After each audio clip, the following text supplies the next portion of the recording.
to ngabsia ya mo akwaba emane hwe menna bebre wo ho na chese minya mpon ye kra en semre doso yese fata se otina na boboro na me de bro kejora Kasee ne Kasee rubori e be hya se afi obi man so ne de aba fi abehwe de ye koso wo fie now Manchester United for ka che de ye kwa man force nsan pa nyasem ketwa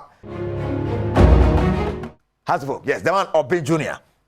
The Hasbrook striker. And Cheno worry. Na chama worry we no started to ayampia. Bokutia on the status. Na no can say be obo guess be akutia nya guess yo. Hwede ocho on the status for me. Hwede ocho on the status. For next picture ha. You people will hear from me soon. They are all part of the team's downfall. Into bracket fake leaders and wemuna. And upon for say no be junior come to say warrior. To say worry na yampia na auto. Fake leaders. They are all part of the team downfall. Hey, Obi Junior. And Obi mra me church Obi so no ni obi ani nkyeremu. Sabi akutie ni wura. Wa ye wa jefa.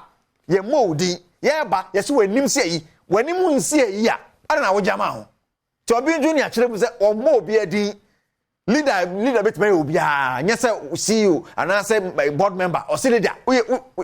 Are you part of the downfall? No, keep quiet. Obi Junior na se men kan kyere some penifo. Nti eno ne de ekoso obi. Obi wari o to ya mpia o. Wo, ti be this story we echi ahwese ne beko. Obi nti na o wari na mo se ni coat ne so chen no. E se no man ne bufu ya, obechocho sansemi. Meje mu de ma no che wa ba no ato aso.